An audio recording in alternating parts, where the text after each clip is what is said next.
আমি বলবো দিদিকে আপনি এখান থেকে সিআইডি পাঠিয়ে দিন, এখনই বার করে দিয়ে। যে সিআইডি পাঠিয়ে যে পুলিশ, পশ্চিমবঙ্গের যে পুলিশ আরজি কর হাসপাতালের মধ্যে একজন মেয়েকে ধর্ষণ করে খুন করে দেওয়ার তদন্ত করে সফল হয়ে গেছে, সবাইকে প্রাণদণ্ড দিয়ে দিয়েছে, সেই পুলিশকে পাঠানো দরকার। দিদির সিআইডি অথবা তৃণমূলের দু চারটে নেতাকে পাঠালে আরো সুন্দর করে বলে দিবে।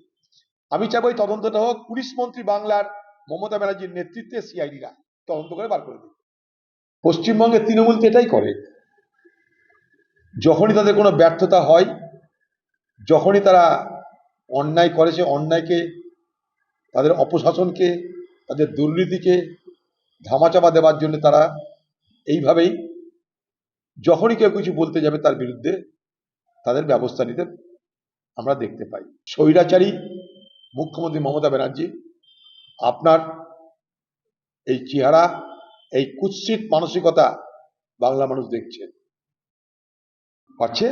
নির্বাচন কমিশন এসে তো গাফিলতি, আমরা তো প্রতিদিনই বলছি, কিন্তু শুনানিতে চলে যাবে, অসুবিধা কি আছে? শুনানিতে যাওয়া মানে আমার ভোটার লিস্টের নাম বাদ যাওয়া তো নয়। আর্টিফিশিয়াল ইন্টেলিজেন্স তারা কোথায় নাম ভুল করছে না কি করছে, তার জন্য নানা রকম লোকের নানা রকম বিপদ হচ্ছে। অমর্ত্য সেনের বিপদ হয়েছে, তাকেও শুনানিতে যেতে হয়েছে।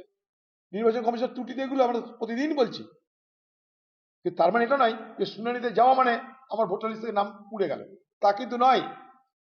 সেই শুনানিতে বারবার করে যেতে হবে, দরকার হলে নির্বাচন কমিশনের কোনো যদি দুরভিসন্ধি থাকে সেটাকে সফল হতে দেওয়া হবে না এই বাংলায়।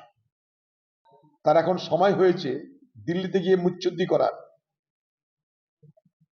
এসআইআর প্রায় শেষ হয়ে গেল, এখন বলছে এসআইআর এর বিরোধিতা করে বিধানসভা থেকে প্রস্তাব আনবে, আইন আনবে। আর কত নাটক দেখাবেন দিদি ভাই? নির্বাচন কমিশনের কাছে গিয়ে এখন কি করবেন? দিল্লিতে একটা সার্কাস করবার জন্য যাচ্ছেন। এই লড়াই তো বাংলা থেকে করা উচিত ছিল আপনার। আপনি এসআইআর কে বাংলায় ঢুকতে দিয়েছেন কেন? রাজ্য সরকারের পক্ষ থেকে তাদেরকে মদত করা দরকার, কাগজপত্র সাপ্লাই করে। তখন পাল্টিবাজি করে বিভিন্ন জায়গায় ডিস্টার্ব করে করে করে করে এটাকে আরো জটিল করছে এবং দেখাবে যে আমি নায়িকা দিল্লিতে গিয়ে প্রতিবাদ করলাম। কর্নারে ভাই, এত দেরি কেন? এত দেরি কেন? বাসি বিয়ে হয়ে যাওয়ার পর তুমি চলে আসছো বরযাত্রী সেজে, অদ্ভুত ব্যাপার। বাসি আপনারা নিশ্চয় থাকুন, মুফতে ফোকটিয়ায় দিল্লিতে দিদির সার্কাস শুরু হতে চলেছে, সবাই প্রস্তুত হয়ে যান। দিদি যাবে জ্ঞানেশ কুমারের কাছে, জ্ঞানেশ কুমারকে জ্ঞান দেবে, বেরিয়ে এসে ভারতবর্ষের মানুষকে জ্ঞান দেবে। জ্ঞান কুমারী মমতা ব্যানার্জির সার্কাস আমরা দেখবো। গরিব পরিবারের মানুষেরা রুটি কামাই করতে এসে অগ্নিদগ্ধ হয়ে পুড়ে মারা গেল, তাদের দেহের অংশ সেই মৃত পরিবারের লোকেরা দেখতে পেল না। দমকল মন্ত্রী তার দেখা নাই, আর বাংলার মুখ্যমন্ত্রী তার দেখা আছে, দিল্লিতে দেখা আছে। তিনি দিল্লি যাচ্ছেন, তাই নাজিরাবাদ যেতে পারেন। এর থেকে নিষ্ঠুর, মানবিকতাহীন, হৃদয়বৃত্তিহীন বাংলার এই মুখ্যমন্ত্রীকে দেখে আমি অবাক হলাম। সেই কারখানার মালিকরা কারা? তাদেরকে লাইসেন্স দিয়েছিল কে? তৃণমূলের কোন নেতা মাল খেয়েছিল, পয়সা খেয়েছিল? কে তদন্ত করবে?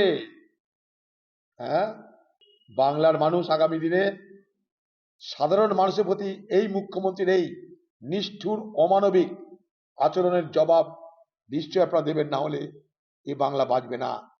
হয়েছে নির্বাচন কমিশন মনে করছে তাই করছে, কারণ এগুলো সব তৃণমূলের দালাল। তার নির্বাচন কমিশনের কাছে কোনো খবর গেছে যে এদের বসিয়ে রাখলেও এরা দালালি করবে, নানা রকম ভাবে কলকাঠি নাড়বে।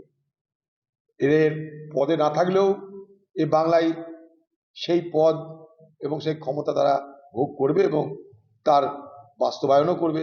তাই হয়তো নির্বাচন কমিশনের মনে হয়েছে যে এইসব তৃণমূলের দালালগুলোকে দূরে রাখছে, পাঠিয়ে এদের বাংলা থেকে দূরে রেখে দেওয়া। তাই হয়তো নির্বাচন কমিশনের মনে হয়েছে। এটার মধ্যে অস্বাভাবিক কিছু থাকার আছে বলে আমার জানা নাই। আমাকে কেউ বলেনি এখনো যে সিপিএম এর সঙ্গে জোট করতে হবে। যখন বলবে তখন আলোচনা শুরু করবো। আমি একটা ব্যক্তি নয়, আমি পার্টির একজন, আমি কোনো ব্যক্তি নয়। যদি আমরা পার্টি করি, আমার কোনো ব্যক্তির পরিচয় বড় কথা নয়।